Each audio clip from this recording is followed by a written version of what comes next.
What a shame, Yuji Itadori. Even after all your success, you still fall short. What's up, guys? Pencil here, and here we are to do a breakdown / discussion on whether or not Yuji's just still too weak. Like, after all this, after all he's done, everything he's awakened, the progress he's made, all this, all that, if he's still just not really that guy. Too weak, too foolish, too unproper to be a real main character. And overall, if he's just simply too weak to be the main character at this point, if he should be usurped, and if Yuji's truly reached the depths of his potential, and thusly we should kind of just give up on bro and never really expect anything from him again. But of course, since we have a lot to talk about in oh so little time, let's not waste any more time and let's hop right into it. Heading me, are you ready? 3, 2, 1, go. What's up, guys? That guy with a pencil here. Fun fact, I do happen to have it on me and keep it on me at all times. And another fun fact, Yuji Itadori, he's always been a controversial MC. I was gonna say not always, but like I'd say from the series inception, he's been a bit controversial.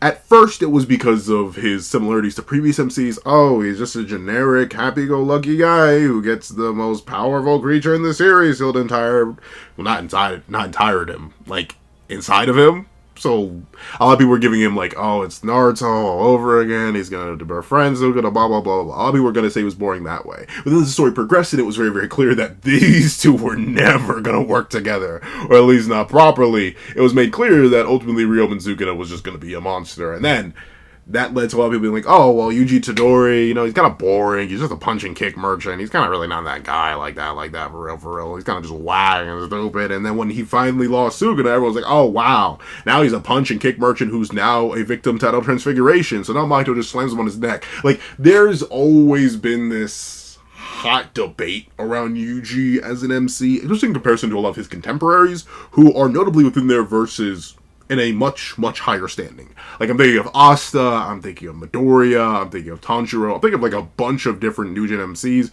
who, like, if you were to, like, lay out a power ranking, especially throughout their respective series, they're usually, like, top 5 strongest characters in their arc, if not just flat out the strongest at times. Midoriya is very commonly the strongest character in his arc wherever he appears.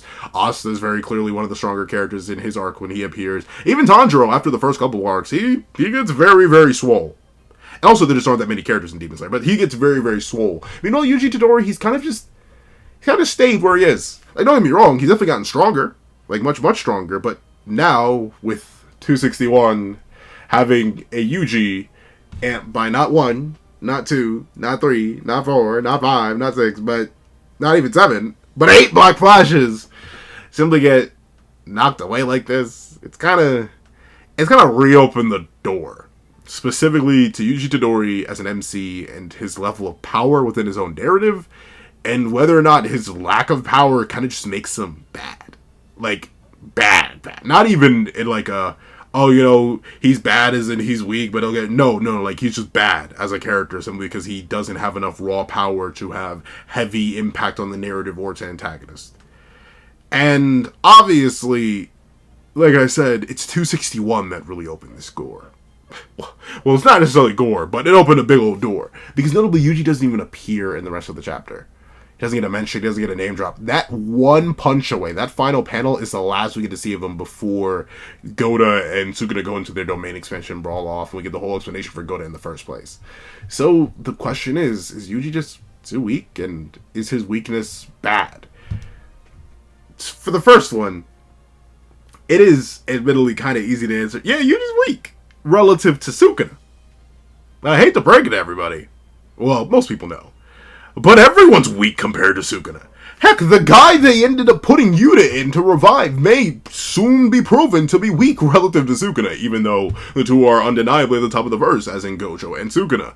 But like, y'all, everybody else is weak to this man. I think Yuji gets a lot of flack because he's the main character, and I do get that, obviously, especially with the way main characters in Shonen are traditionally written. A lot of people are more used to them being extremely powerful, but hey, this is big bad final villain, our main antagonist, for not just a while now, like literally over a year at this point, we've been fighting this one guy. So yeah, of course, this one guy is just gonna be that strong. the strongest sorcerer in history who overcame Satoru Gojo, who had a gap not this large between him and everybody else, not this large between everybody else, but like my arm, like legit, I can't even reach how far the gap was between Gojo and everybody else. Yeah, of course, Yuji Itadori is going to feel a little bit weak there, because he's fighting the same guy that the strongest guy after this guy could not defeat. So yeah, Sukuna's strong. That's okay. And Yuji not being strong enough to solo Sukuna is also okay. I actually kind of prefer that. For the other thing, is Yuji just at his limit? Because that's what a lot of people are saying now. Like, he's awakened. He's hit 8 black flashes. He got cleave. He may have gotten dismantle once again. We haven't seen him use one. But still, he got the shrine technique. It's his own unique variation of it. He has blood manipulation. He had a month to train that. He had RCT. He got some little bit. He got so much.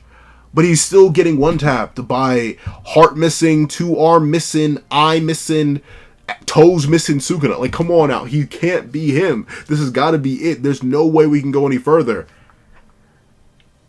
I'm more so leaning towards no on that too. Well, admittedly, I said yes to Yuji being weak, but to be fair, I do think that's fine, and I'll go more into the whole Yuji weak stuff in a bit. But for Yuji's potential being fully unlocked, not necessarily. Yes and no, because notably, Yuji did hit a crazy string of Black Flashes. 257 is essentially Black Flash, the chapter, where Yuji either lands numerous Black Flashes, or, like, in this case, just eats one with no damage from Sukuna.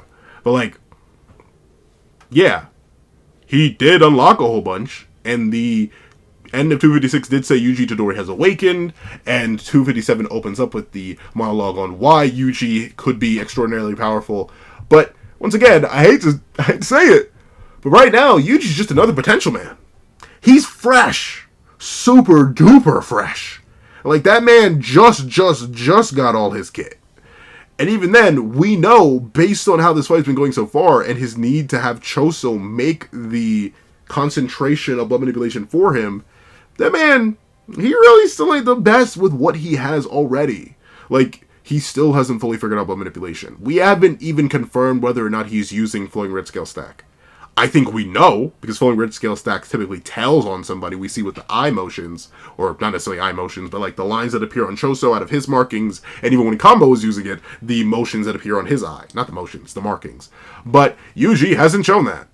He hasn't shown to be able to do piercing blood on his own. He did a baby supernova, but that wasn't even really supernova. He just made his blood boop. And like Sukuna himself notes, he just unlocked Cleave. And even then, its output isn't the best. So in terms of Yuji reaching the full depths of his potential and there's just no hope for him getting any strong, no, I don't really think so. I feel like if anything, he's still just like scraping on the door. And that may sound absolutely insane considering all Yuji's been through in this fight. Like, after Sukuna, well, to be fair, Yuta did literally get cut in half and transferred into a new body. But does that count as surviving? Like enduring? Like he got cut in half, but then again, well, to be fair, I'll say it. Yuji's kind of gone through it the most after Gojo. Like, Gojo's obviously... Well, I guess you could also say Kashimo, because Kashima's... But, like, in terms of just longevity and how long this man has been fighting Sukuna, yeah, Yuji, he's been in the trenches for a minute. Like, a minute and a half. So, it sounds crazy to say he still has more depths to reach when he should be Omega Giga fatigued from all the RCTing, the blood manipulation he's been doing, to the awakening of Cleave, to all the Black Flashes. But, like... Darn it, I'd still say that man got depths that have yet to be reached. He can still grow ever more. And ultimately, I think another very important factor in this is that Yuji's kind of been forced to just act a lot. Like a lot. Like, this man has been just moving nonstop. He hasn't really had time to, like, sit down and think about everything. Remember, the moment Yuji got on the battlefield, the only time he had downtime is when he actively couldn't fight. Like, because his organs were falling out, and he couldn't tell what he had failed to heal inside of him. And Choso had to come tell him, hey, calm down, little bro, let's talk about it. Remember, Yuji's been there since Higuruma. Yuji has been there since the end of 237. No, 238. It's 238, because that's when Kashimo fell. But still, he's been there since the end of 238. We're on 261. That boy's been fighting for like 22 chapters straight. Was it 22? Is my math bad? I think my math may be bad on that one. 238? 238? Math is mathin'. I think 23. But with that being the case, that boy's been fighting for 23 chapters straight. And in those little bursts where he wasn't there, he was recovering and healing and burning a whole bunch of stuff. He hasn't really had time to sit down and think about what he's done. He's been acting pretty much entirely on instinct. And with that being the case, I think, actually, ironically enough, this motion in 261 that has him, you know, I'll still be going out kind of sad, getting absolutely one-tapped under 8 black flashes, I think this is actually going to give Yuji time. And, like, actual ability to consider what he can now do. And trying to work it into his kit and evolve it. Because a big thing that a lot of sorcerers need is practice. And, hey, Yuji didn't really have much time. He had a lot to learn in that 1 month, and he just unlocked something new. So yeah, of course he's not going to be able to use Cleave to the same level as Sukuna. He just got it. Of course he's not going to be able to use Blood Manipulation that well. Relatively speaking, in terms of his lifespan, even as just a sorcerer, speaking exclusively, he just got it. We don't know when along that month period he... his own siblings. So he's still completely fresh in terms of Blood Manipulation. We still don't know what these darn arms do. They've been here longer than some characters have been involved in this battle. Or longer than whole characters' combinations have been in this battle. Or these arms have been here realistically than some characters have been in the entire manga. Yet we still don't know what they do.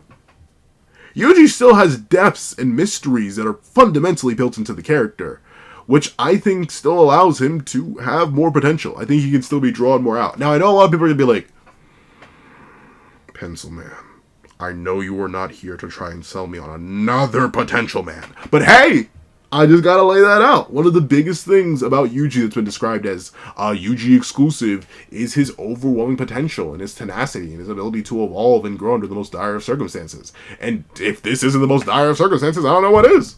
The man's been fighting for literal, at least probably like, the crazy thing is, this whole fight is probably only about like 40 minutes in universe. Like, I feel like it hasn't even been an hour since Gojo and Sukuna started fighting. Not to talk of when everyone else jumped in. But maybe I'm crazy on that part. But still, with that being the case, Yuji hasn't really had the time to consider, or evolve, or develop, or grow in anything beyond, I land black flashes now, I need to keep going. He's finally given time to think, and rest, and adapt, and focus on his new abilities, while Sukuna's only going to get all the weaker. And let's, once again, not forget what this boy has gone through. He used Simple Domain on Sukuna's domain. That thing got shattered, and he had to heal himself off from being sliced to oblivion, including recovering his own leg when it got torn off.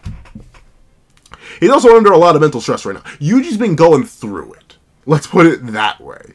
So yeah, he is too weak right now to deal the finishing blow to this current Sukuna, who can just casually... But... not only does that make sense with the grand scheme of the narrative, it actually ends up helping Sukuna's legitimacy more. Once again, one of the biggest things that's a hard sell for a lot of readers, or at least me, I say a lot of readers, but this is just a me thing. You can say a villain is overwhelmingly powerful as much as you want, but unless I can really feel it and really see it, I'm kind of like, okay, that's neat. Thanks for telling me. But ultimately, Yuji's weakness only serves Sukuna's strength in a weird roundabout way. Because with Yuji still not being enough to take down Sukuna, it goes to show just how powerful and girthy this boy is. Without Yuji being forced to struggle and suffer and battle at peak efficiency for as long as he had, we would not really be able to tell how powerful this Sukuna is. Because this Yuji is still exceptionally strong. Note, before any of this, all the way back at 257, Urume drops a pretty interesting bar. Who exactly is Yuji Itadori? Kenjaku's child, but I don't know how or from which body. I once sensed the same thing in him as in you, though his face made me laugh. Your residuals in that vessel aren't enough to explain. He's too powerful for an empty shell. Urume acknowledges his strength. And hey, don't get me wrong, they've been fighting the punch and kick merchant for literal months now, but still, Urume acknowledging Yuji's strength is nothing to scoff at. They're a monster in of themselves, and that's before any other training. That's before awakening blood manipulation. That's before awakening cleave. That's before hitting 8 black flashes. That's before finally having time to sit down and think about what that means, and how he could incorporate it into his kit, especially alongside Todo. There's a lot of time for evolution and Yuji to still grow. even in spite of his current weakness. Because as Urume notes, Yuji Itadori has potential equal to Sukuna's, and notably, every single Black Flash he lands, he's further drawing it out. He's further refining it. We're currently seeing Yuji sort of in a refinement arc, which is something that typically happens over a longer period in shonens. I will admit, you'll typically see characters go through further refinement bit by bit by bit. Once again, Midoriya from My Hero Academia is a good example of this, where consistently arc by arc, typically off screen, he ends up incrementing his abilities further and further and further, and gets stronger and stronger and stronger. Yuji Itadori right now is live incrementing in front of us. He's live figuring out tech, live discovering things, live awakening and figuring out what that awakening means. Yuji is weak in the sense that he's not able to beat Sukuna, but Sukuna is strong, no quotation marks, because he's that powerful. And because of that, Yuji's weakness is justified, just as Sukuna's strength is justified. And ultimately, Yuji's ascension is also slowly but surely being justified. While I've given Yuji credit for lasting this long, it isn't just a lasting long thing that many other characters in the verse clearly were not able to do. Looking at you, Kashimo, looking at you, Higuruma, looking at you, Choso. But with that being the case, Yuji has also just been putting in crazy amounts of work. You cannot remove Yuji from this battle in spite of his weakness, because his weakness has allowed Sukuna to drop off a cliff. Remember, the only reason this man is forced to reverse and go to a domain expansion, forced to go to a domain expansion he didn't want to do, is because of Yuji. Yuji forced that out of him. Yuji is the one who made this individual, the King of Curses, unable to recover his fallen output. Yuji is the one who allowed the current state of the narrative to exist as it does, where characters could be saved with Toto's help in the first place. Yuji may still be weak. He may still not be the strongest. And heck, at this rate, he may never be the strongest. Personally, I kind of don't want Yuji to become the next Sukuna. But I think Yuji still has done enough to prove his value as an MC.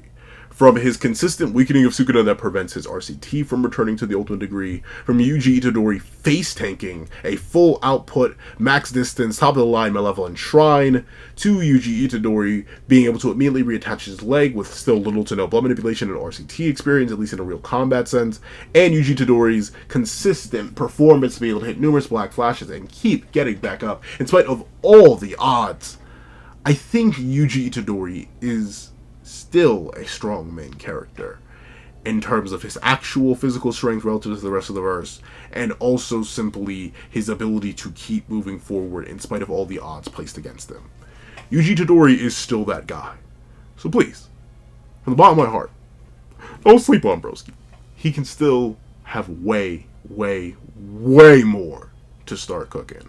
However, that's what I think. Please let what you guys think in the comment section down below. Do you think in spite of the potential of Yuji Itadori, do you think in spite of his current contributions to the battle, do you think in spite of what this does for Sukuna's character, not just Itadori's, and all that, do you still think that Yuji Itadori's too weak to be the MC? That he just doesn't have enough street cred for him to really be up there? Or do you think that man is good or okay? Or do you find him falling somewhere in between for you? Please let me know all that and more in the comment section down below. If you made it all the way to the end of this video, please leave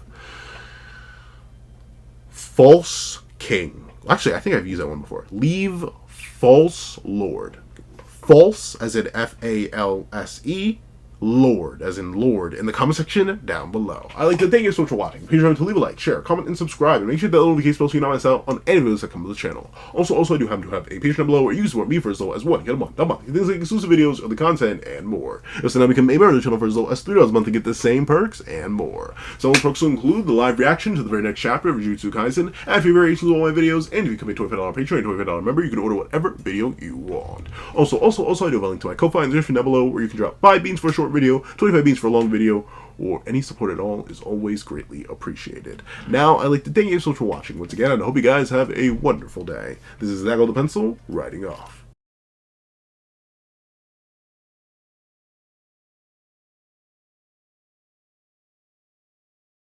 I'd like to give a thank you to our $3 members: Recliner Plays, Greyhound, Atkins Void, Astro, Eternal Flame, King Sukuna, NMA, Real Rare, Paris Arnold, G Prosper, and Red Wolf 4765. And I'd like to give a thank you to our $5 patrons: Steron, Sean, Sammy, Midnight Lord 21, Kevin Encarnacion, Josh Brown, and A+A. And I'd like to give a thank you to our $7 patrons, Autumn Mornings Lazo and Fine. And I'd like to give a thank you to our $10 members, Robbie Uchiha and Jay Warrior.